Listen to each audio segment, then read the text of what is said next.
Our guest today is one of the most influential authors of our time. The impeccable Laurence Gardner's historical detective story on the suppressed archives of Jesus, Mary Magdalene, and their hidden lineage first began in his 1996 worldwide bestseller, Bloodline of the Holy Grail. Since then, these controversial themes have been taken up in the world of fiction with the best-selling novel, The Da Vinci Code, triggering a new and heated debate about the mysterious life of Mary Magdalene. Now, Laurence presents revelations beyond the Da Vinci Code. What is the secret of Mary Magdalene, and how much do we really know about her relationship with Jesus? Were they married? Did they have children? And if so, who makes up the Messianic lineage? What is her legacy? From his privileged access to centuries of suppressed Templar, Vatican, and monistic archives, Laurence presents documented evidence of Mary's true identity, the inside story of her marriage to Jesus, her connection to the Knights Templars, and the real relationship between the Magdalene and the most profound secrets of alchemy. Sir Laurence Gardner, welcome to Dreamland. Well, hello there, William. It's good to be back again. Wonderful to talk with you. This interview... Just a half-hour visual discussion between you and me. A conversation with you for all subscribers, and I know we're looking forward to hearing that. Yes, I hear that'll be fun. This interview's been a few months in the making. When Whitley invited me to start guest hosting Dreamland, your name was on a very short list of people I wanted to talk with right off the bat. But you were working on a movie, and you were writing one book, this one, with another due this fall, and I understand another book comes out next year. Yes, it's a weird life being an author, really, isn't it? I mean, you know this. It's an all-or-nothing regime, and this last year or two, it's been the all. So, yes, three book commissions and a movie to work on and various things. I guess the white powder of gold's working, huh? Well, I suppose it is. Yeah, it's not making me any younger or smaller. I can still reach the keyboard, so... But your focus, I mean, it's absolutely inspiring. I mean, you're really dialing it up and taking everything to the next level. I mean, congratulations on this book. It's fantastic. Yeah, the interesting thing about the Magadalene Legacy really is that, I mean, it takes me back to Bloodline of the Holy Grail because there have been a number of other books in between in the series. But the thing about Bloodline was that when it was first published, it was essentially, in script form, a bigger book than it ended up being.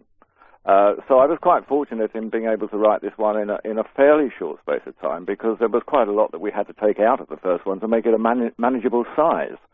And in particular, what went missing was a lot of the information that related to artwork, classical fine artwork, paintings, sculptures, and that sort of thing through the ages, which is my primary area of interest, or at least was before I became involved in all of this. So we sort of removed it from Bloodline, but of course the Da Vinci Code has brought that all back to the fore again, and it gave me the opportunity to really relate some of what I could have related many years ago, but in fact I've learned a lot more in the meantime, so it's helped tremendously. And that's one of the things I loved about the Magadalene Legacy was the way you were able to weave in your background as a conservator of fine art. And, in fact, you teach us a lot about the language of painting and how certain paintings yield incredible amounts of information if we have eyes to see. Talk about, for a moment, if you would, how the Mary Magdalene-related allegory appears always like a parable and how you were able to piece together the code that's in these amazing paintings. Well, Mary Magdalene has always been a key figure in artwork, especially and particularly through the Renaissance era, but in fact throughout art history.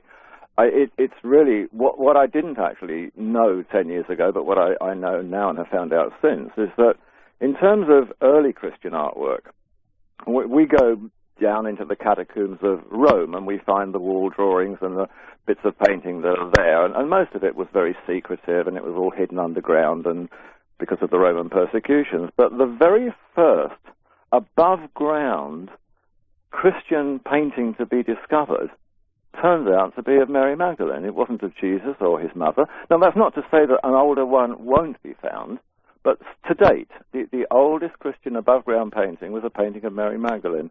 And that's an amazing fact. Sorry? That's an amazing fact, isn't it? And yeah, why is that? It really is, and it continued to be that. And in effect, I mean, she is without any doubt at all one of the most portrayed figures in all of art history, whether it be paintings, sculptures, reliefs, stained glass windows, or whatever. You know, she is everywhere. I began, in fact, long before I got involved in Bloodline of the Holy Grail, I was involved in some Magdalene artwork conservation, and I became very intrigued and started to sort of collect images from around the world. And in my collection now of sort of prints and scans and transparencies and things is well over 2,000, and I've barely scratched the surface of it. These are the ones that are obviously known about, you know. So there's an astonishing amount, and that led me really, I think, to the question that finalized itself in the Magdalene Legacy book, in that why is it that if one travels around the churches of the world, Mary Magdalene is almost as much portrayed even within those establishments as Jesus or his mother or various apostles might be, and yet for centuries she's been vilified by the church and condemned as a sinner and a prostitute and that sort of thing. And it struck me as really odd that they would keep presenting this person in pictorial form when they didn't really seem to like her very much. And part of the explanation that you give for that towards the end of the Magdalene Legacy is really quite astonishing. It was, well, we'll talk about it. Yeah. We'll talk about it after a while, unless you want to get into that now in terms of why was it that the church was indeed financing these paintings that portrayed someone that they in fact despised? Why was that? Well, Mary Magdalene's history, both within the New Testament and outside it, dates back quite a long way as a figure of Christian interest. But it wasn't really until the year 591 when Pope Gregory made an announcement, a sort of decree, and proclaimed in that year, and this was the very first time it had ever been done, that Mary Magdalene was this sinful harlot. And so that's really when it began, and the church's attitude towards her changed in 591, and it didn't really make any mammoth change back until as recently as 1969, when she was actually forgiven for all of her sins and granted a sainthood. So she's only been a saint since 1969, in effect. So in the middle, we have this peculiar period of many, many hundreds of years when church commissioners, when cardinals and bishops and people are commissioning paintings and statues of Mary Magdalene to go into their churches, particularly in Italy and the Papal States, and yet she was a vilified character. Now, what I discovered on this was really quite remarkable, and I discovered the answer to it within the records of the studio of the famous Italian artist Raphael, who was a student of Leonardo da Vinci and worked in Rome in that period in the very early 1500s. He died quite young. He died at the age of 37, and he left his studio to a couple of his best students. And immediately on his death, they received a commission for a church in Italy to paint 4 works for this particular church, and the commission came from the Vatican. Now, they were given a model, and this is a recorded piece of evidence which leads to other things, but they were told who the model for these paintings would be, who would be Mary Magdalene. And it turned out that she was, in fact, the primary mistress and papal court courtesan of Pope Julius at the time. So interesting, isn't it? Absolutely phenomenal. Yeah, so we have a church which is basically conceived as a celibate institution. We have Mary Magdalene condemned because she's a sinner and a whore and the rest of it. And yet here we discover the beginnings of what finally led me to look into other archives and find out that the papal court network of courtesans was really quite something.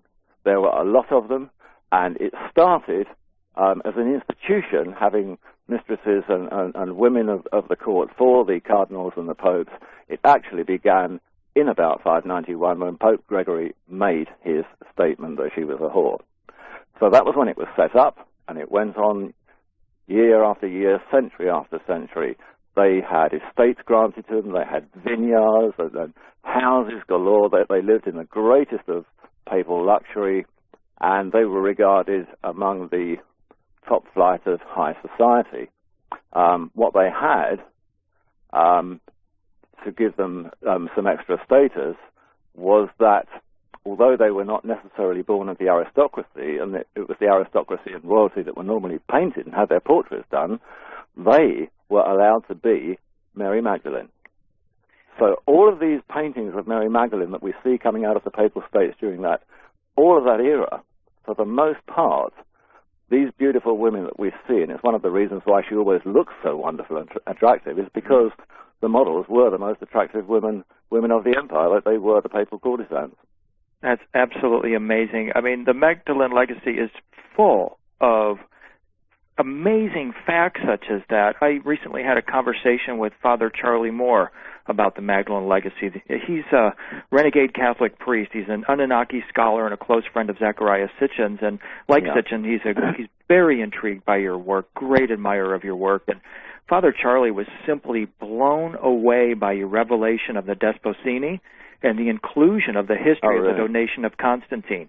He told me that all the other skeletons in the church's closet are pretty well known and taught in seminary, he said, because the priests have to know this in order to debate challengers who want to carve up the Catholic religion.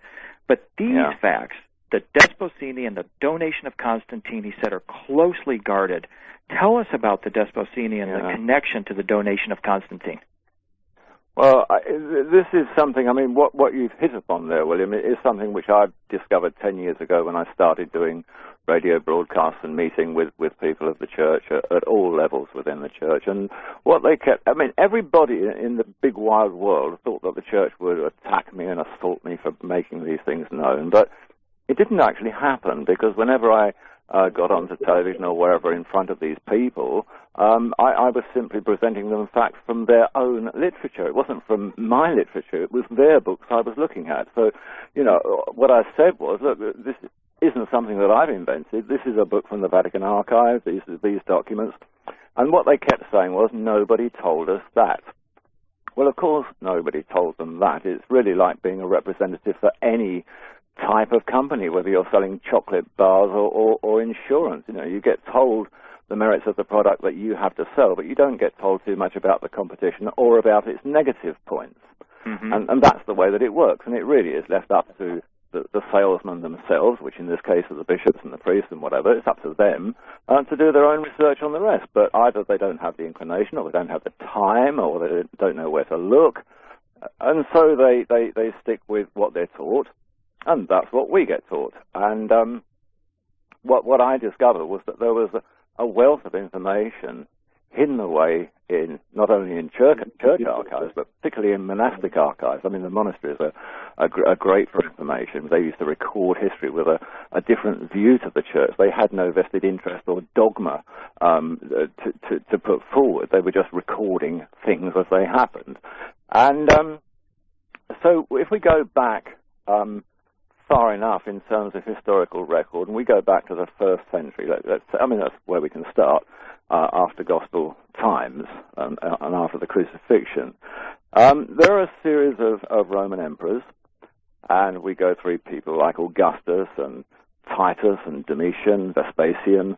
You know, there's sort of series of them, and they run through for 1, 2, 3, 4th century until we get to Constantine and the church.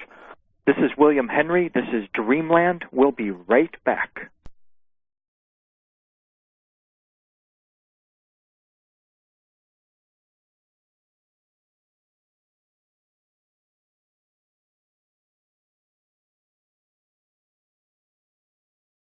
This is William Henry. This is Dreamland. We're continuing with Sir Laurence Gardner. Yeah, so what I found was really, I thought the best place to start looking for any information. I'm very loath to begin any of my research with the book that was written last year or the year before or the year before that. I like to come forward to those and start with the oldest information that I can find always. And that way I generally find how it's been correctly or incorrectly interpreted or whatever, or translated as it's gone through time. But what I found was that even back in the days of the Herod kings, not Herod the Great, he was gone, but his sons and others of the family. There were edicts put out in Jerusalem. The word used was despacini. I'll come back to that in a minute. But that the despacini must be pursued and hunted down and all their records destroyed. Now, this began with King Herod. It began with Emperor Augustus. It went on through Vespasian, Titus in the year 81 AD. Domitian issued a decree that all the Despacini and the heirs of the Messianic family must be put to the sword. And this was really quite horrendous stuff. And so what was very apparent, and this was being written by historians such as Hegesippus and Africanus, eventually by Eusebius of Caesarea, one of the early church fathers, and they're all writing this history about the hunting down and the persecution of the Despacini. One of Vespasian's statements, again from the first century, states that not one of this family can or must be left alive. I mean, it's a real persecution equivalent to the Inquisition of the Middle Ages in later times. Well, it really was, what happened was that in the 1960s, there was a bit of a shake-up within the Vatican. There was a change of pope, and a lot of the old-timers, or a few of them, decided to leave the church and record what they felt had been a major schism during that period within the church. So they had to write it from outside, and they left the church. And from their writings, lo and behold, there are great swathes of information about the persecution of the Despacini. Now, the Despacini is a Greek word, and it means very simply heirs of the Lord. Mm. And they explained that in Vatican archival record, the word Despacini, this Greek word, related to, and only to, those of the family of Jesus born through his immediate family or from his mother.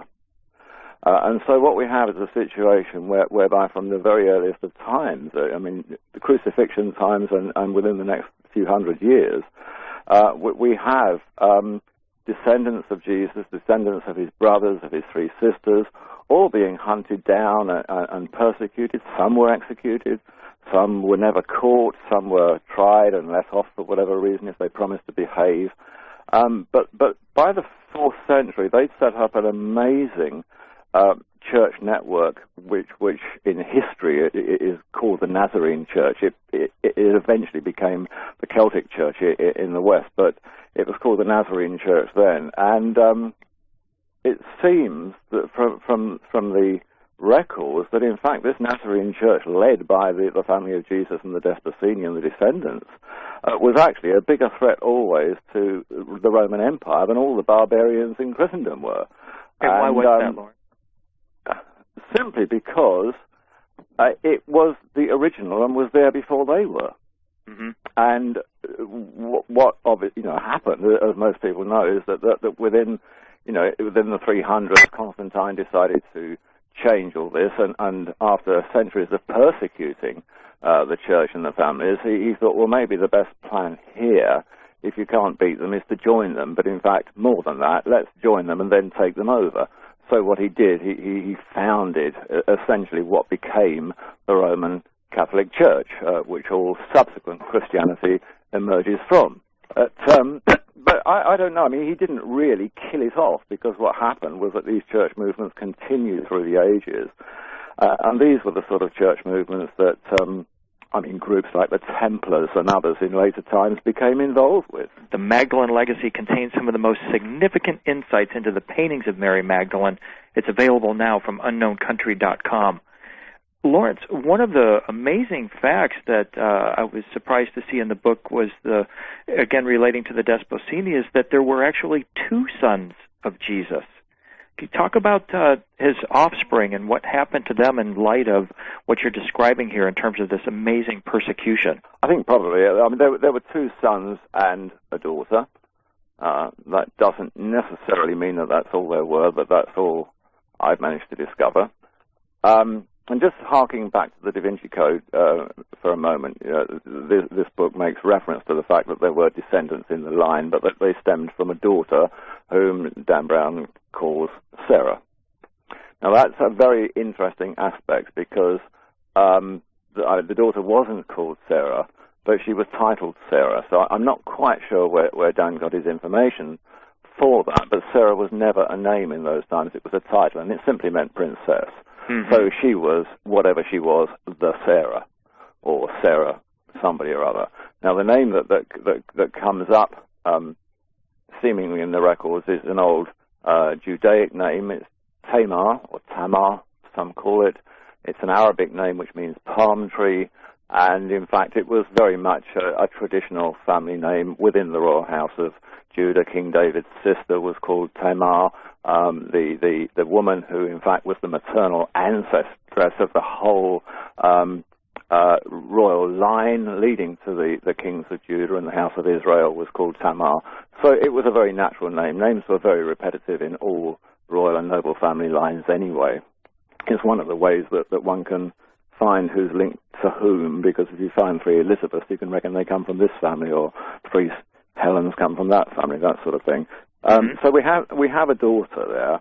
The sons, interesting. What I found, and this takes me back to Bloodline, is that the Bible itself is the most interesting of documents, not necessarily written to be an historic document because it has another purpose, but in the way that the New Testament is constructed, what we have to recognize is that it begins with 4 Gospels, which are not terribly long. It ends up with the book of the Revelation, which is, again, not terribly long, in fact, really quite short. But the bulk of the New Testament, the vast majority of it, sits between those 2 sections. And yet, that's the part of the New Testament that we very rarely get taught anything from. Mm-hmm. All of the various letters written between various people, there are all sorts of bits and pieces in there, some by Paul, some by James, some by Peter. It doesn't matter whether they were necessarily written by those people, but they're attributed to them, and they were records from that era. And so we get told stories from the Gospel, and that's all the good news. And then the Bible-thumping preachers give us the book of Revelation and give us the bad news. But nobody really tells us too much about what happened in between. Now, what struck me was that it was totally chronological. The whole thing, when I started comparing all of the other New Testament books alongside the Jewish Chronicles, the Roman Imperial Annals, and books of that sort, all that was actually happening was that the Gospels were continued, and it was a chronological sequence right through the book of Revelation. And these books take you through the story of a family, the early story of a dynasty. Jesus is there a lot, all the way through, certainly in the Acts of the Apostles, which is a long, long book that follows the Gospels. But he's recorded and taught to us as if he's only there as a vision of some sort. Right. But during this period, various things happen, and family members are born and descend. And when we get to the book of Revelation and we follow the chronology through, we find that these marriages, there are 2 very important marriages in the book of Revelation. They're both called the marriages of the Lamb. And, you know, they appear chronologically, and we can date them. I mean, absolutely specifically, they can be dated chronologically by virtue of the other things that the books talk about. And so the Bible gives us the best information that we can have on the family in descent from Jesus. And it also does its utmost to convey to us the marriage of Jesus and Mary Magdalene. In fact, it does it in such an astonishingly accurate and blatant way. It's always amazed me that people have missed it. Excuse me, Lois, we have to take a break. This is William Henry. This is Dreamland.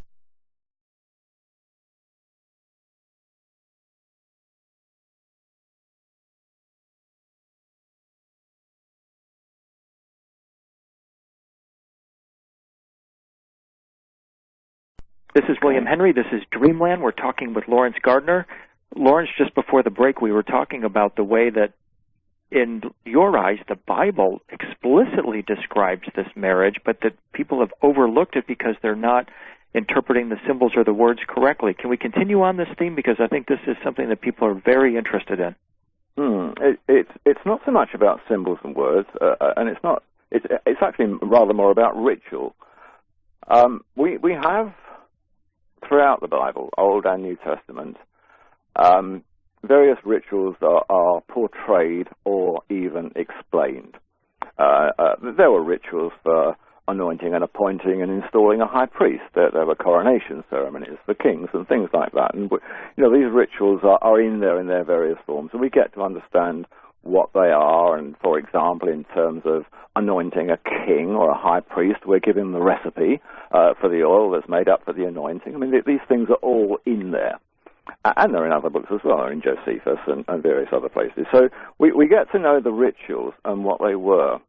And what happens in the New Testament, and it appears within the Gospels, not even in the section I was just talking about. Within the Gospels, there is this sequence, a very strange sequence, which has been hard for many people to even comprehend, where we have Jesus sitting with his friends at a table at the house of Simon, and they're having dinner or supper.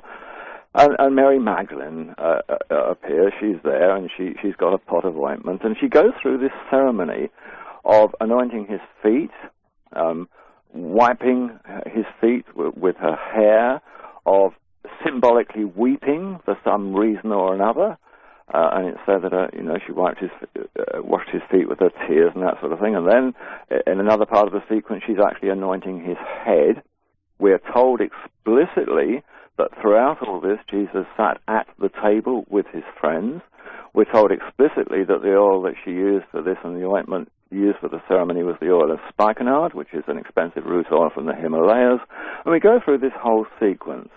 Now, if we go back to the Old Testament and the Song of Solomon, the Canticles, as some people call it, these verses, we find a similar sequence portrayed again with the Messianic bride, the new queen, anointing the king at the table with spikenard as he sits with his friends and whatever. So there's a repetition here, and it's obviously connected with a royal event. Now, it took me quite a while to track this down. I hadn't done it by the time I wrote Bloodline of the Holy Grail, but I've done it in recent years.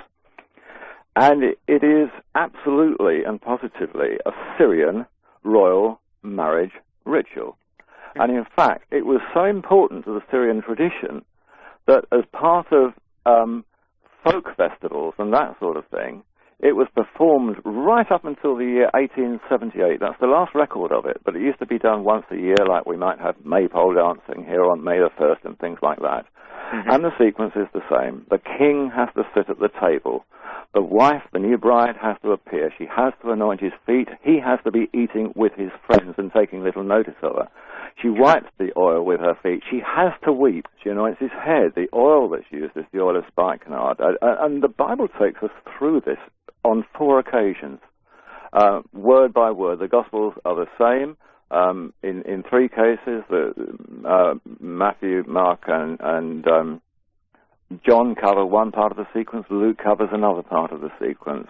And it was difficult for me to find it, but I did find it. And there is no doubting what this ceremony was, and it's exactly as explained in the old Hebrew accounts in the Song of Solomon in the Old Testament. It's a royal marriage ceremony. Now, although it was difficult to find, what I sort of thought was difficult to understand was that it would have been equally as difficult or easy for somebody to find 10 years ago, 100 years ago, or 300 years ago. It just seems to wonder what this ceremony was about, and yet it's most unusual. It doesn't fit in with any other anointing ceremony in the Bible to do with priesthood or putting kings on thrones or whatever.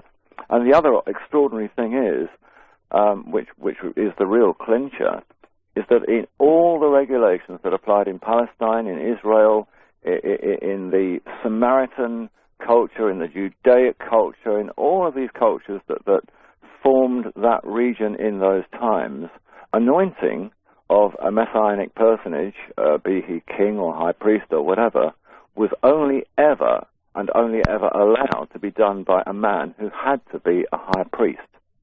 The only concession was made on bridal anointing. And then, and only then, could it be done by the woman if she was also a high priestess. Interesting. And so Mary Magdalene emerges as a high priestess, possibly from a high family from Syria? Absolutely. And interestingly, if one then looks at the church accounts of Mary Magdalene's life, lo and behold, once again, we find that each time they say that her father was a nobleman or a kingly successor from Syria, the Syria thing keeps cropping up. It's been there all the time. Mm-hmm.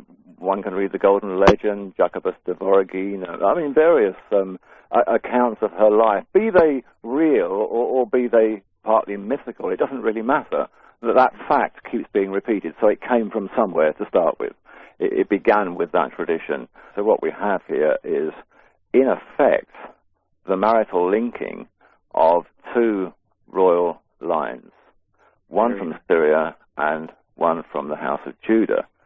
But more interestingly than that, if one then follows back, because we have the names of Mary Magdalene's parents, and they crop up in many documents, it's very easy to establish their parents, and one can follow the line through, and we actually see that particular line from Syria was the line that gave rise to the Hasmonean house of the Maccabees, who actually were the kings of Jerusalem in the 2nd century BC.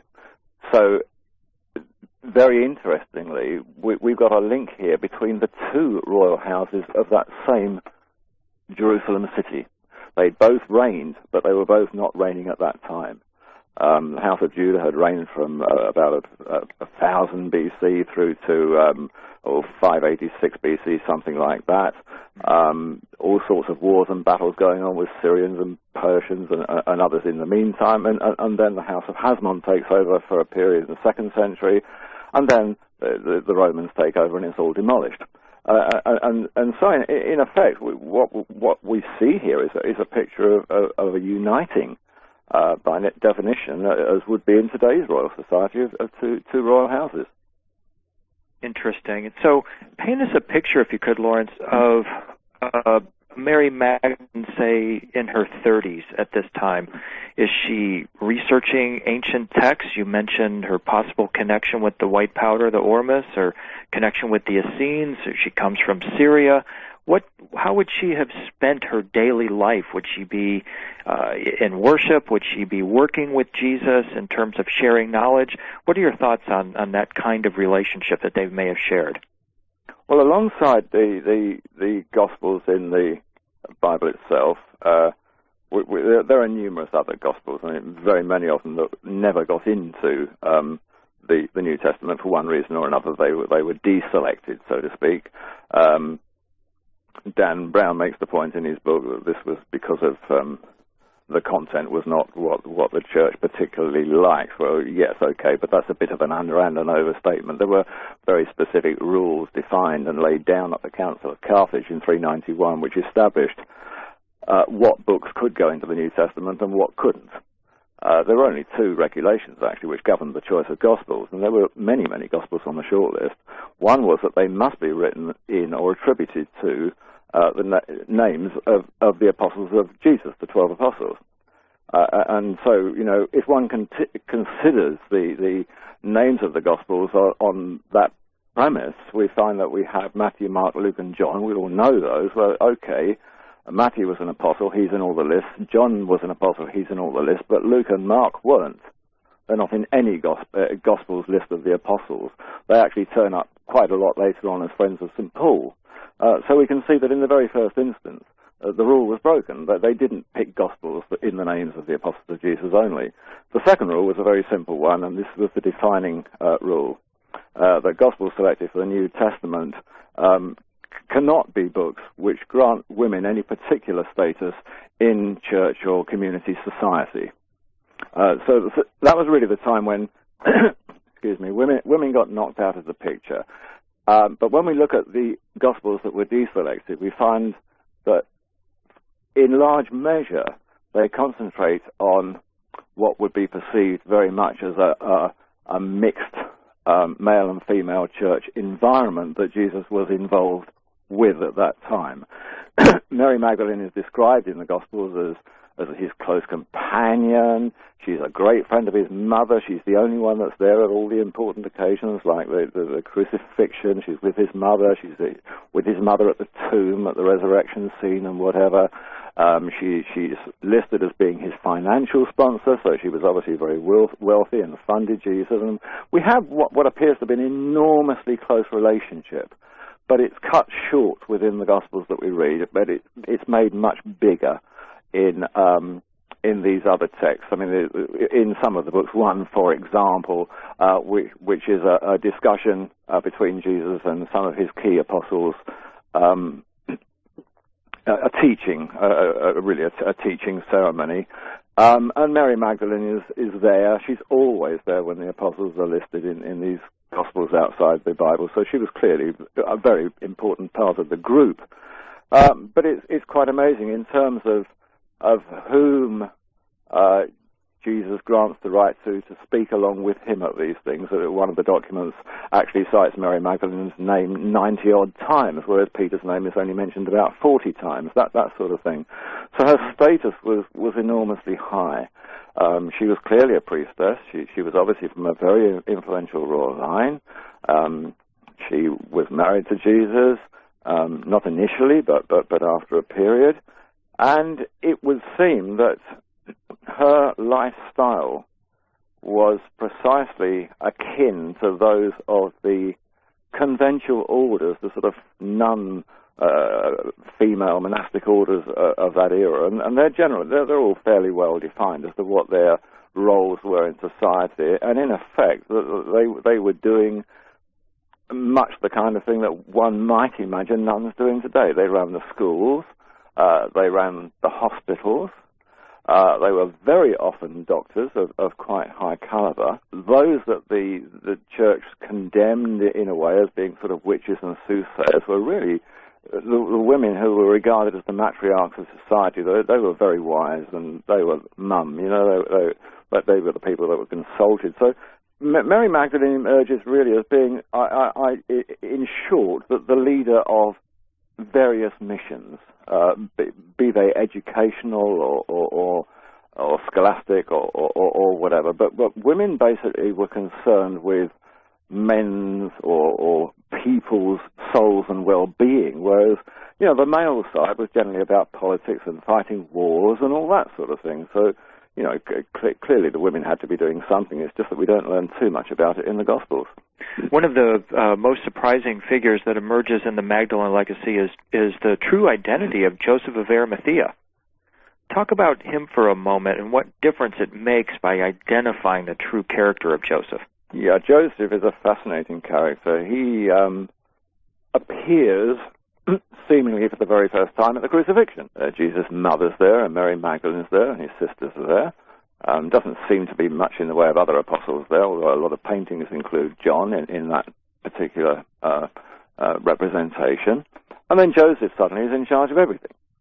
Joseph is negotiating with Pontius Pilate, the Roman governor, to have Jesus taken down from the cross, to be buried because it's against the Jewish law for him to be hanging on the Sabbath.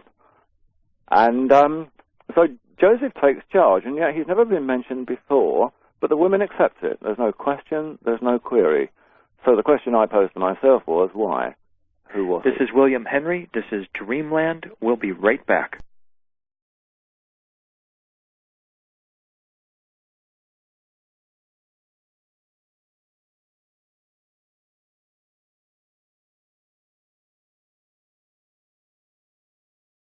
Laurence, just before the break, you were coming up to the question of why. Why was it that Joseph of Arimathea suddenly was allowed to take charge after the crucifixion? So please continue. It seems that it's the Arimathea name which has confused everybody. Joseph of Arimathea presumes that there was a place called Arimathea that he came from. There never, ever was. It's not on any map or on any Roman record. There never was a place called Arimathea. However, what we find is that within the royal dynasties, and remember, Jesus and family are part of the House of David descent, as given to us within the Gospels and repeated many, many times, there were titles. And, for example, in Britain now, you know, or other countries with monarchies, we have a crown prince, whom we classify as His or Her Royal Highness. So the title Royal Highness is what goes back for the longest time. If we go back to the Middle Ages, it was His or Her Divine Highness, before the churches split up and different countries changed their titles. So if we go back to Judaic times, we actually find that exactly that existed. The senior member of the family was classified as the David, the king. And so although not a reigning king as such, Jesus was the senior son in the family, the David. His next in line would have been called the Divine Highness, Ha-Rama Theo. Joseph Ha-Rama Theo. Joseph of the Divine Highness. Joseph was again titular, and as was Jesus classified in title as the David, James, his eldest brother, is classified in record as the Joseph. It was the patriarchal name.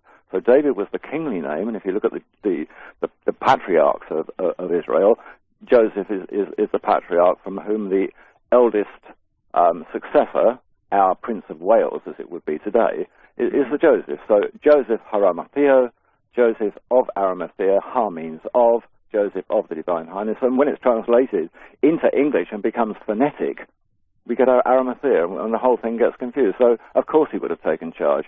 Of course, the women would have accepted it without demur or question. He would have been the natural person to take charge, and of course, Jesus would have been put in the family tomb, which is exactly what happened. Joseph of Arimathea was also a hotecton, a master craftsman in the tradition of Old Testament characters such as Tubal-Cain and others.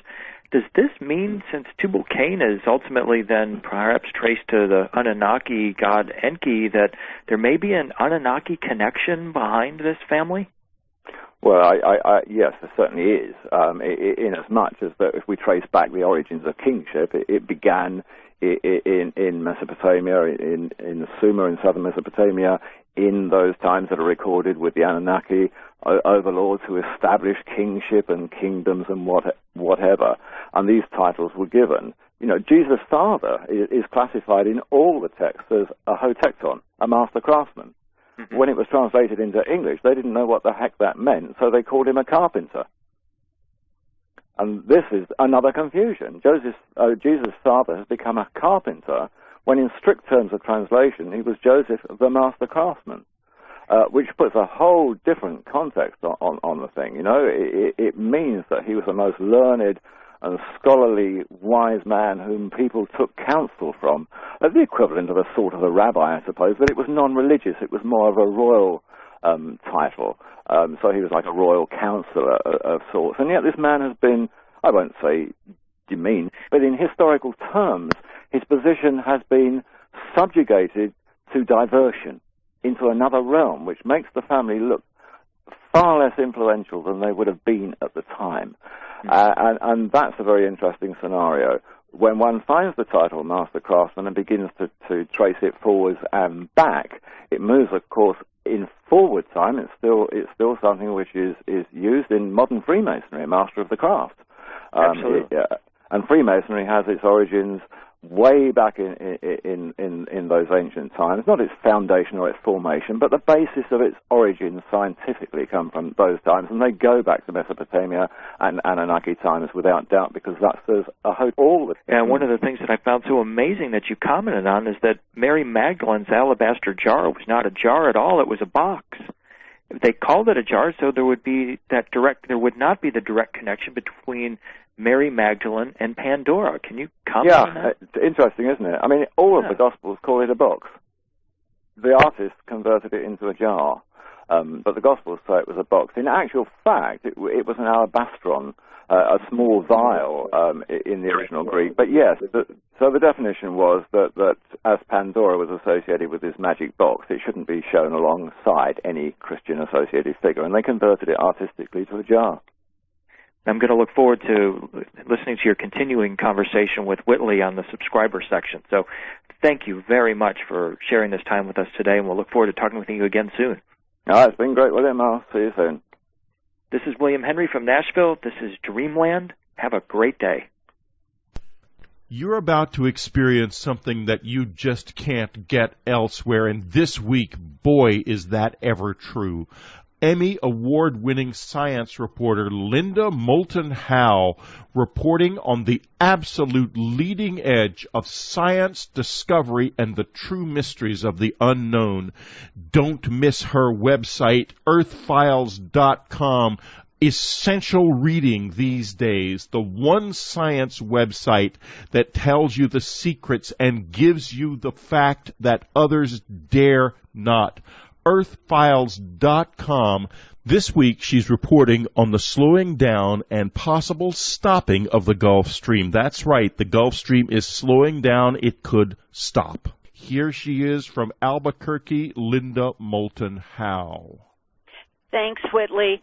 Well, at least certain data about it slowing down, to everyone's surprise. Normally in the Atlantic Ocean, warm water moves from the equator up to the British Isles, keeping England and parts of Europe warmer than Labrador, which is at the same northern latitude. The warming is caused by a huge convection process called the Atlantic thermohaline circulation, or North Atlantic drift. Equatorial warm water gets to the Labrador Sea and the Greenland Sea, cools off, and then sea ice forms.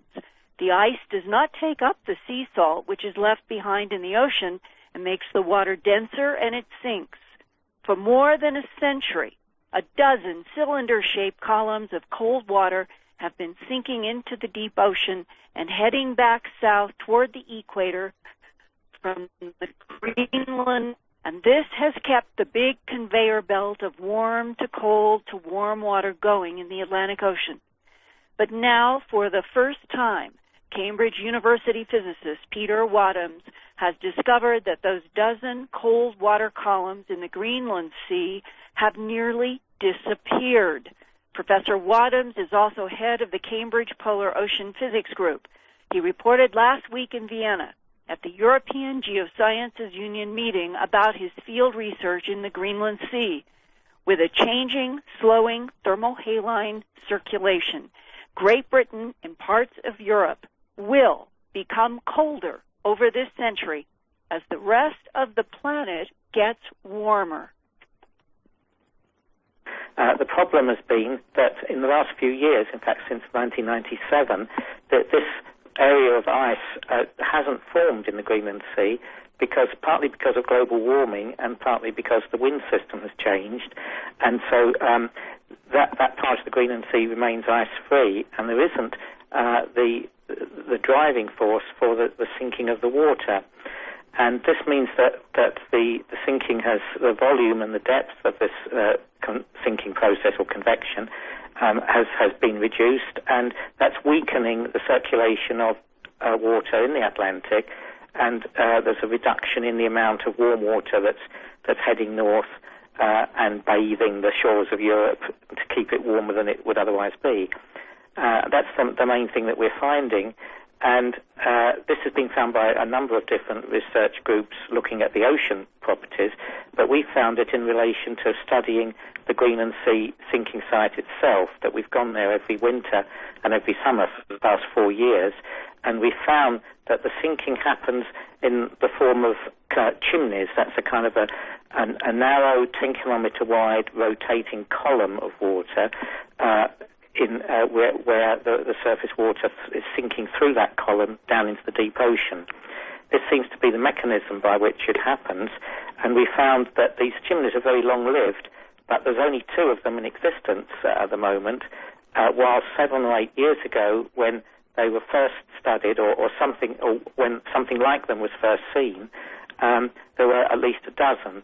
So I think what's happening is that because ice is not forming in the central Greenland Sea anymore, chimneys are not forming either, and we're just seeing the last couple of chimneys fading away now. And so we do expect that this reduction in the volume of sinking water will lead to a reduction in the volume of warm water reaching Europe, and that will cool down Europe, well, at least the parts of Europe that are accessible to the ocean. This is something that will take over from global warming for Europe, as far as Europe is concerned, not for America or for Asia. They'll continue to warm at the rate of global warming, but the predictions of computer models are that Europe will warm more slowly because of this effect, and in the end, by about the end of this century, Europe will be back roughly at the same temperature it is today, while everywhere else in the world will be warmer. So we're getting this effect which will be offsetting global warming for us. Well, what do you expect to be the worst case? Well, the worst case might be, what would happen would be if this local effect kept Europe much cooler than it would otherwise be, it would have quite a lot of other effects as well, because it's like an isolated sort of island of cooling in a big hemisphere of extreme warming. So there will probably be much more violent weather. There would be changes in the ocean conditions as far as fish and plankton are concerned. We would be seeing quite a lot of changes that would likely make Europe a sort of more climatically violent place than it is now.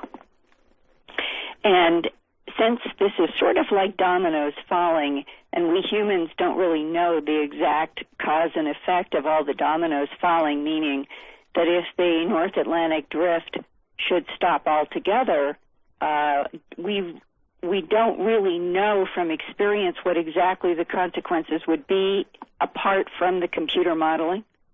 Yes, that's true. I mean, I don't think it would stop altogether, because part of it is wind driven, and so it's driven by the pattern of winds over the ocean. That would continue.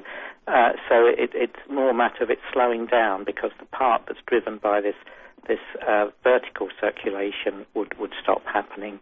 But it's true that computer models, for instance, are not the sort of be all and end all. For instance, the computer models that predict the global warming seem to be very good. When you hindcast them for the last 50 years, that is, go back and see what they predicted for what has happened, they agree pretty well. And so I think the model predictions are pretty good for global warming as a whole. But this effect of the slowdown of the thermohaline circulation was something that didn't even enter into computer models until very recently. The effect hadn't even been discovered or thought of. And so it was only when the people who write the models put this effect specifically into the model that they got these predictions about the cooling. So they wouldn't have got the predictions until they actually knew the effect was happening, and then they could put it in the model. So you therefore expect, or you fear or you suspect that that computer models aren't that good, because that there will be other phenomena occurring that we don't understand, and therefore we haven't put in a model, and therefore the model doesn't predict it. So it's a kind of circular argument, but it does mean that the unexpected is very likely to occur. And in that unexpectedness, isn't part of it that scientists are surprised that the downwelling in Greenland has already nearly disappeared?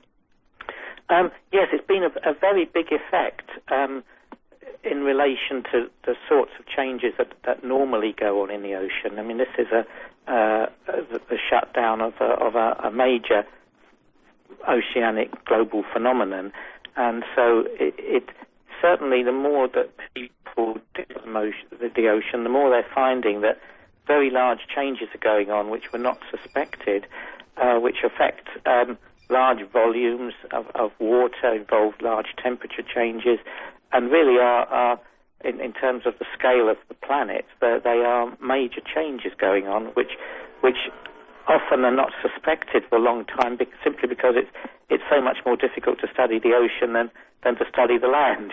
There's not enough ships to do it, there's not enough people doing it, and so you can't survey the ocean as easily as you can survey the land, and so these things can be happening without anybody knowing what's going on. I remember doing my first reports about the potential that the North Atlantic drift could stop altogether just a few years ago with the Columbia University atmospheric physicists, and I remember they were saying that the consequences of it slowing down considerably or stopping could plunge Europe into a deep freeze?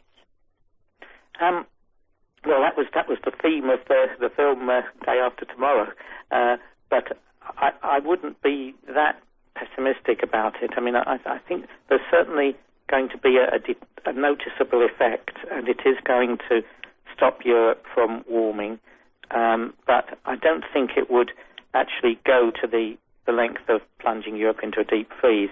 It would if the North Atlantic drift or Gulf Stream actually stopped, because if we look across the Atlantic to the same latitude as say Britain, we have Labrador, which is a pretty much an Arctic region, and it's the same latitude as Britain, which is a pretty temperate region. So that's the difference between sitting in a warm current and sitting in a cold current. So you can point to Labrador and say, well, if the Gulf Stream stopped, Europe would look like Labrador. But I don't think the Gulf Stream's going to actually stop. It's simply a matter of a slowing, because that component of it is not being driven anymore, but the wind-driven part of it is still going strong. But would you have thought that by as soon as 2005 that the Greenland down currents would be almost gone? No, that was a big surprise, because this region of ice formation in the Greenland Sea, which is called the Odden, it's a Norwegian word, means tongue. It's always been there every winter since it was first discovered, which was in the early 19th century, when sealers used to go there, because that's where the seals hauled out to have their pups. And so it was recognized very early on. It was recognized as an annual feature. That's where the sealing ships went. And then suddenly in 1997 it stopped forming, and it hasn't been seen since. And so that's a pretty sudden change that nobody expected. Do you remember what your own internal thoughts were when you did the last series of measurements that indicated that the chimneys of cold water around Greenland were down to only 2 very weak ones? Yes, I was thinking that the ocean's changing much faster than anybody had thought. When I first went into oceanography over 30 years ago, as a science, it was just reached the point where oceanographers thought that if they sent out ships all over the world, eventually you build up a picture of the state of the ocean, the currents and the temperatures and the salinity and the plankton, and you could gradually build that up and then put it all in an atlas and improve the atlas every year, like explorers going out to explore the world and gradually improving the map of Africa. Because oceanographers didn't think that the ocean changed very much. They thought it was you just had to map it once and there you were. But now we're finding it's just changing very rapidly and everywhere we look. And so it's not a constant part of our planet. People used to think, well, whatever happens, there's the ocean always there, always the same. But it's not. It's changing very fast, and that makes one feel a lot less safe, I suppose, on this planet. Yes, and that is, to me, one of the most important questions as a reporter, that with the rapidity with which glaciers are melting, with what you have just found as a major change in the cold welling down currents around Greenland, that no matter what our computer models have said or say, that the oceans are changing so rapidly that the consequences could be disastrous climate change. Oh, yes, because so much of the Earth's climate is actually, or weather, and is dependent on the ocean. I mean, because it's 3/4 of the Earth's surface, and so if the ocean is changing, it will have quite unpredictable consequences for different parts of the Earth. And everybody wants to know, are we going to be seeing weather that is overwhelming, such as the 4 major hurricanes that hit Florida within a month's period in 2004? Well, yes. I mean, like hurricanes, for instance, are more vicious, and there's more of them now simply because the ocean is warming up, and the temperature differences that are involved in the violent kind of evaporation of water from the ocean and the winds that in the tropical Atlantic are more vigorous than they were, simply because the tropical Atlantic is warmer. So as it gets warmer, we can expect more hurricanes and worse ones. And what would happen if it became a regular yearly cycle of 4 or 5 heavy-duty hurricanes hitting the east coast of the United States, for example, in a 4 or 5 week period? How would any government or nation recover from something like that? Well, it's probably that. I mean, the U.S. can take precautions, and as far as building codes are concerned, but it will be much worse for the poor countries in Central America, where you regularly, when a hurricane hits, you have thousands of deaths, and simply because they can't afford to build their buildings more strongly, and so it will be very bad for them, and it will be bad for the U.S., but mainly in terms of property damage and not so much in terms of loss of life. And if it keeps increasing and no one can get insurance, then it means that eventually people are going to have to be forced by conditions to not even live on the coasts, which are the most populated areas. Oh, yes. In the end, people will need to move inland also because of sea level rise as well. And given the fact that we are less than 10 years with experience with the downwelling in Greenland apparently stopping, is it fair to say that the North Atlantic drift might stop altogether if the melt of glaciers and other neutralizing of the salt in the water changes that downwelling altogether?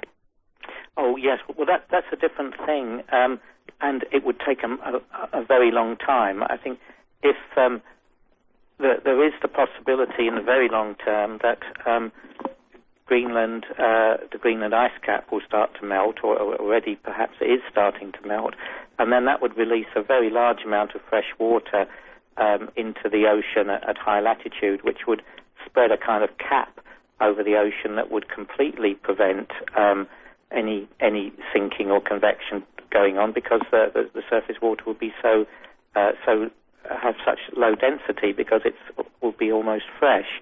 So that would be a very important event. Something like that seems to have happened at the end of the last ice age, when the big ice sheets in the northern hemisphere were melting.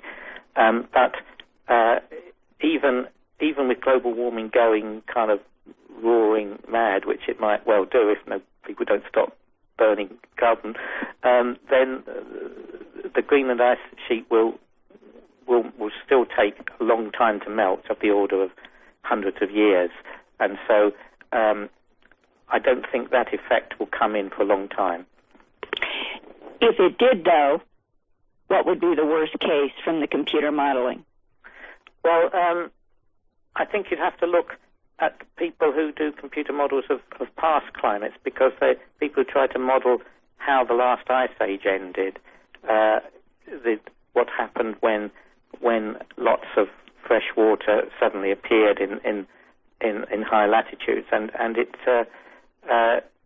it seemed to have been that a strange effect occurred, that a lot of fresh water was released in one go, and this capped off the North Atlantic from this convection process, and that then had this cooling effect on Europe and in fact on America as well, and the world went back a little way into the ice age conditions again, and then it took another warming impact to actually get us out of it.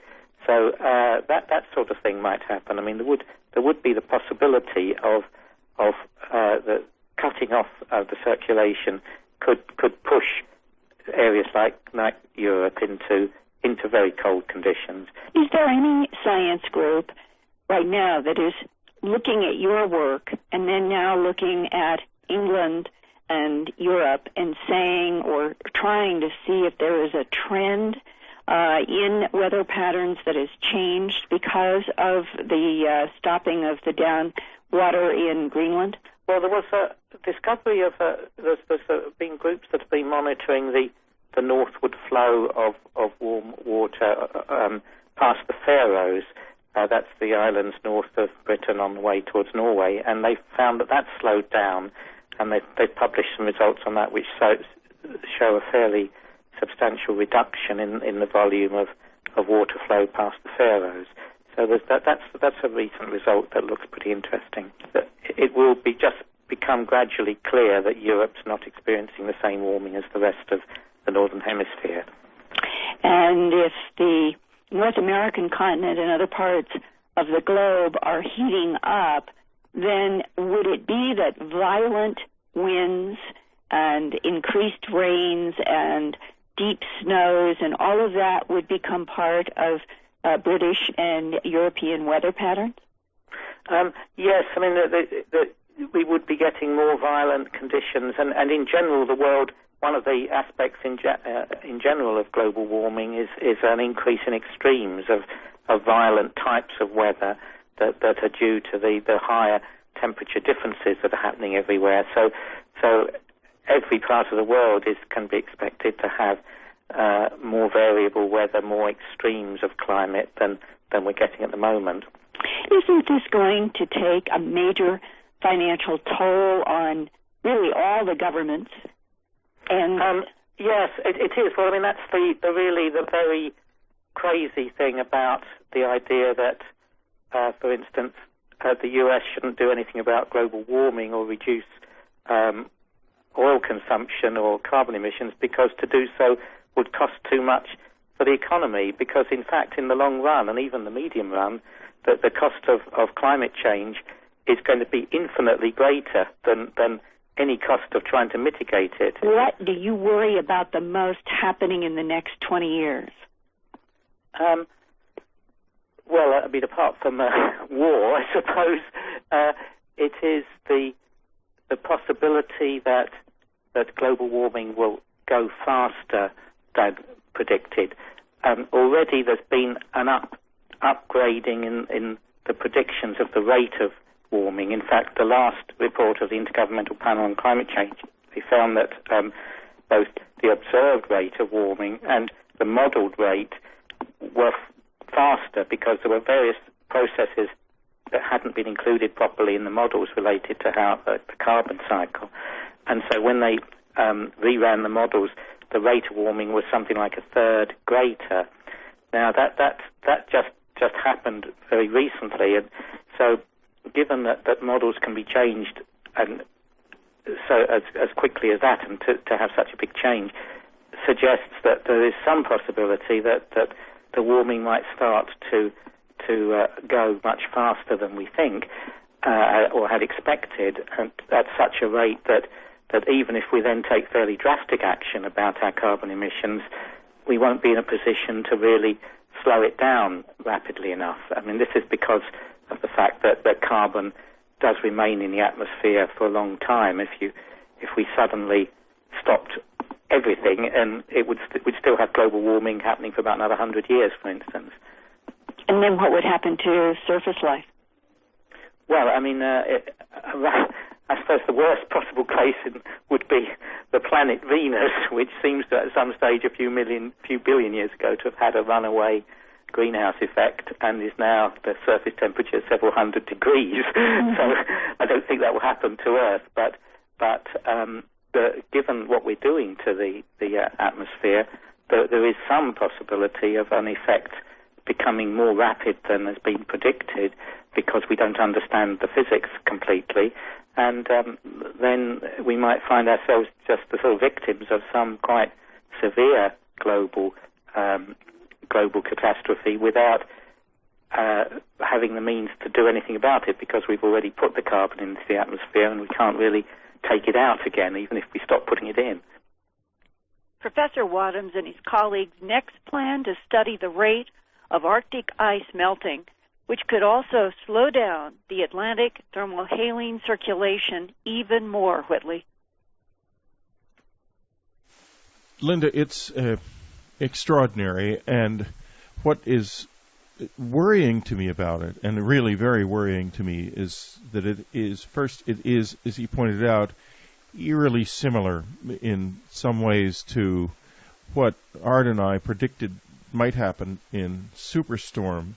But again, it's at least 15 or 20 years early, long before we thought it would ever even be close to happening like this. and there is no model. He's very reassuring in his discussion of this with you, but in fact, in the report that he has produced, they are looking at an average temperature drop in Europe so significant that it's going to reduce the growing season by at least a month on either end, and that will transform Europe from a surplus crop producer into a crop needer at a time when climate changes in other parts of the world, most notably Canada and the central U.S., are going to be mitigating against increasing food production. I think he's talking about a much more serious situation than he realizes, because Europe is a big surplus food producer right now. If Europe becomes a permanent need for food, I'll tell you who's going to suffer first: Africa, then Latin America. All of the third world countries who require food aid are going to be suffering because of this, and seriously. And what is disturbing about this is the relative suddenness. In other words, you could be looking at this decline actually evolving in the next 5 years, way earlier than we can do any kind of planning for it whatsoever. Exactly. I thought that one of the most important underlying themes in this interview with Professor Wadhams is how rapidly this change took place in the Greenland Sea, and how the temperature projection over for this next 100 years, or to the end of this century, in terms of global warming, has already changed to they're now talking about, quote, the rate of warming could be something like a third greater than was being projected only 2 or 3 years ago.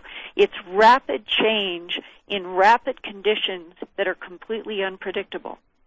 Completely unpredictable, and however, there are a few things that can be predicted, none of them good, most notably that the weather will become more violent because the temperature differential between northern areas and southern areas is going to rise rapidly, and the more radical the difference in temperature, the more extreme the weather.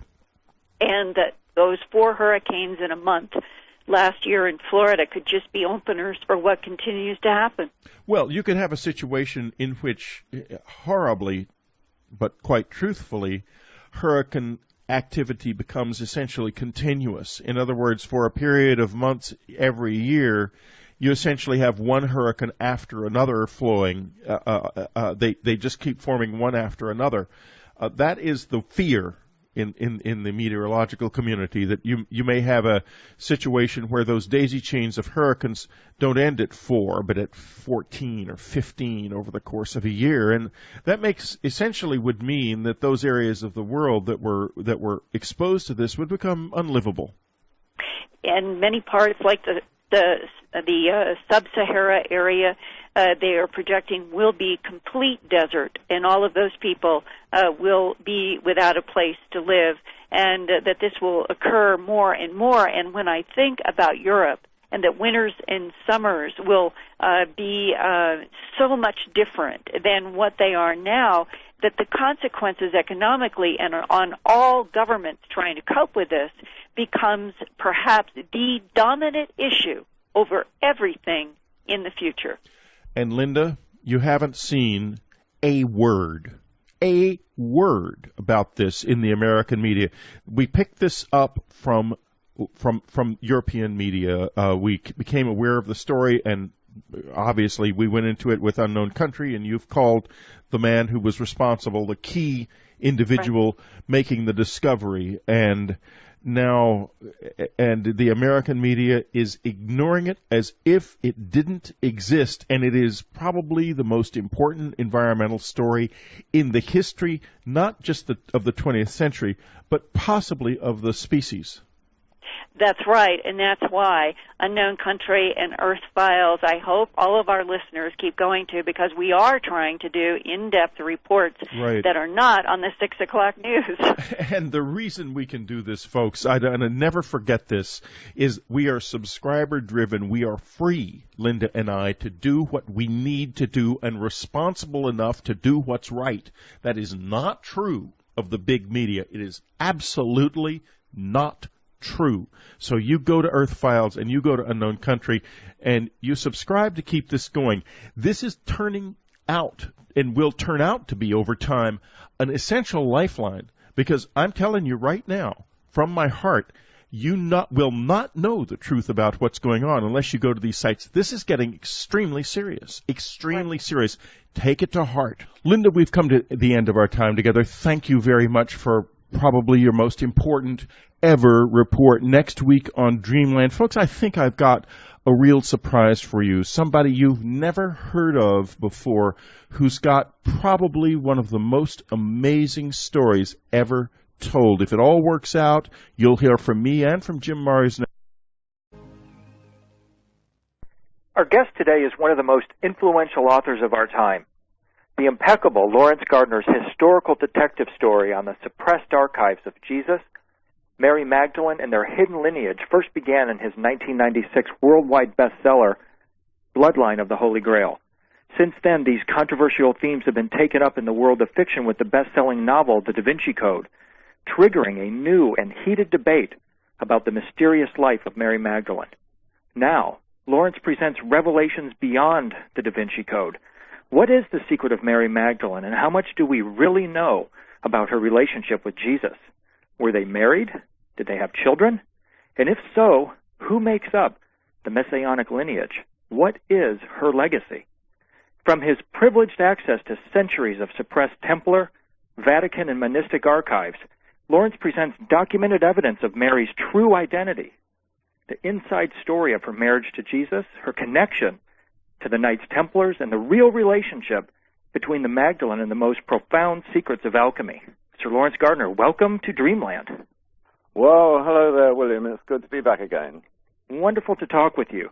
This interview, just a half-hour visual discussion between you and me. A conversation with you for all subscribers, and I know we're looking forward to hearing that. Yes, I hear that'll be fun. This interview's been a few months in the making. When Whitley invited me to start guest hosting Dreamland, your name was on a very short list of people I wanted to talk with right off the bat. But you were working on a movie, and you were writing one book, this one, with another due this fall, and I understand another book comes out next year. Yes, it's a weird life being an author, really, isn't it? I mean, you know this. It's an all or nothing regime, and this last year or two, it's been the all. So yeah, three book commissions and a movie to work on and various things. I guess the white powder of gold's working, huh? Well, I suppose it is. Yeah, it's not making me any younger or smaller. I can still reach the keyboard. So. But your focus, I mean, it's absolutely inspiring. I mean, you're really dialing it up and taking everything to the next level. I mean, congratulations on this book. It's fantastic. Yeah, the interesting thing about the Magadalene Legacy really is that, I mean, it takes me back to Bloodline of the Holy Grail, because there have been a number of other books in between in the series. But the thing about Bloodline was that when it was first published, it was essentially, in script form, a bigger book than it ended up being. So I was quite fortunate in being able to write this one in a fairly short space of time, because there was quite a lot that we had to take out of the first one to make it a manageable size. And in particular, what went missing was a lot of the information that related to artwork, classical fine artwork, paintings, sculptures, and that sort of thing through the ages, which is my primary area of interest, or at least was before I became involved in all of this. So we sort of removed it from Bloodline, but of course the Da Vinci Code has brought that all back to the fore again, and it gave me the opportunity to really relate some of what I could have related many years ago, but in fact I've learned a lot more in the meantime, so it's helped tremendously. And that's one of the things I loved about the Magdalene Legacy was the way you were able to weave in your background as a conservator of fine art. And, in fact, you teach us a lot about the language of painting and how certain paintings yield incredible amounts of information if we have eyes to see. Talk about, for a moment, if you would, how the Mary Magdalene-related allegory appears always like a parable and how you were able to piece together the code that's in these amazing paintings.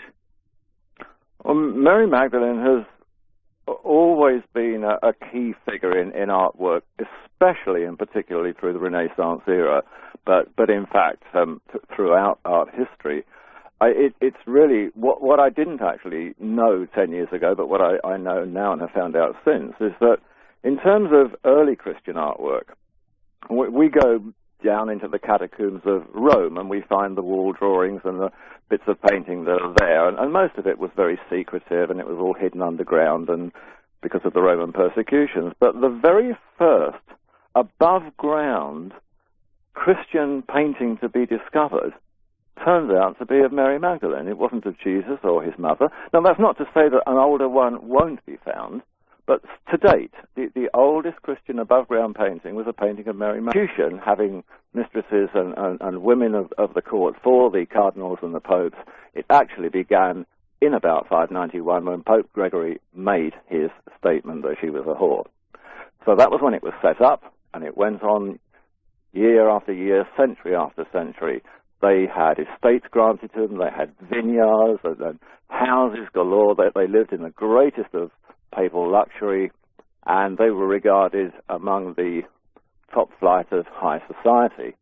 What they had, to give them some extra status, was that although they were not necessarily born of the aristocracy, and it was the aristocracy and royalty that were normally painted and had their portraits done, they were allowed to be Mary Magdalene. So all of these paintings of Mary Magdalene that we see coming out of the Papal States during that, all of that era, for the most part, these beautiful women that we see, and it's one of the reasons why she always looks so wonderful and attractive, is because the models were the most attractive women of the empire, like they were the papal courtesans. That's absolutely amazing. I mean, the Magdalene Legacy is full of amazing facts such as that. I recently had a conversation with Father Charlie Moore about the Magdalene Legacy. He's a renegade Catholic priest. He's an Anunnaki scholar and a close friend of Zechariah Sitchin's. And like Sitchin, he's very intrigued by your work, great admirer of your work. And Father Charlie was simply blown away by your revelation of the Desposini and the inclusion of the history of the donation of Constantine. He told me that all the other skeletons in the church's closet are pretty well known and taught in seminary, he said, because the priests have to know this in order to debate challengers who want to carve up the Catholic religion. But these facts, the Desposini and the donation of Constantine, he said, are closely guarded. Tell us about the Desposini and the connection to the donation of Constantine. Well, this is something, I mean, what you've hit upon there, William, is something which I discovered 10 years ago when I started doing radio broadcasts and meeting with people of the church at all levels within the church. And what they kept, I mean, everybody in the big wide world thought that the church would attack me and assault me for making these things known. Magdalene. And that's an amazing fact. Sorry? That's an amazing fact, isn't it? And why is that? It really is, and it continued to be that. And in effect, I mean, she is without any doubt at all one of the most portrayed figures in all of art history, whether it be paintings, sculptures, reliefs, stained glass windows, or whatever. You know, she is everywhere. I began, in fact, long before I got involved in Bloodline of the Holy Grail, I was involved in some Magdalene artwork conservation, and I became very intrigued and started to sort of collect images from around the world. And in my collection now of sort of prints and scans and transparencies and things is well over 2,000, and I've barely scratched the surface of it. These are the ones that are obviously known about, you know. So there's an astonishing amount, and that led me really, I think, to the question that finalized itself in the Legacy, the Magdalene Legacy book, in that why is it that if one travels around the churches of the world, Mary Magdalene is almost as much portrayed even within those establishments as Jesus or his mother or various apostles might be, and yet, for centuries, she's been vilified by the church and condemned as a sinner and a prostitute and that sort of thing, and it struck me as really odd that they would keep presenting this person in pictorial form when they didn't really seem to like her very much. And part of the explanation that you give for that towards the end of the Magdalene Legacy is really quite astonishing. It was, well, we'll talk about it. Yeah. We'll talk about that for a while, unless you want to get into that now in terms of why was it that the church was indeed financing these paintings that portrayed someone that they in fact despised? Why was that? Well, Mary Magdalene's history, both within the New Testament and outside it, dates back quite a long way as a figure of Christian interest.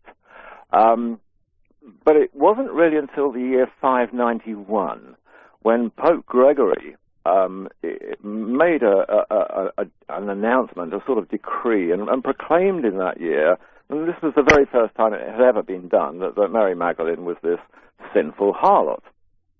And so that's really when it began, and the church's attitude towards her changed in 591, and it didn't really make any mammoth change back until as recently as 1969, when she was actually forgiven for all of her sins and granted a sainthood.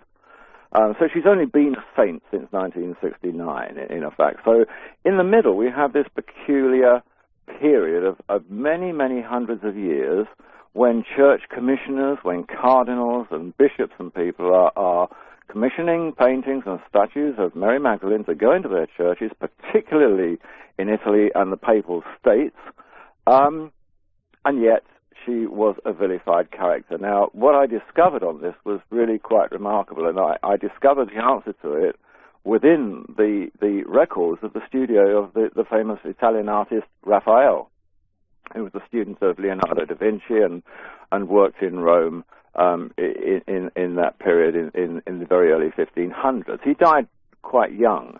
He died at the age of 37, and he left his studio to a couple of his best students.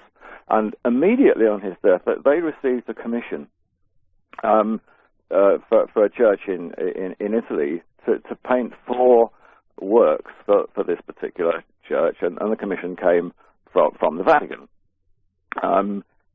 Now, they were given a model, and this is a recorded piece of evidence which leads to other things, but they were told who the model for these paintings would be, who would be Mary Magdalene. And it turned out that she was, in fact, the primary mistress and papal court courtesan of Pope Julius at the time. So interesting, isn't it? Absolutely phenomenal. Yeah, so we have a church which is basically conceived as a celibate institution. We have Mary Magdalene condemned because she's a sinner and a whore and the rest of it. And yet here we discover the beginnings of what finally led me to look into other archives and find out that the papal court network of courtesans was really quite something. There were a lot of them, and it started as an institution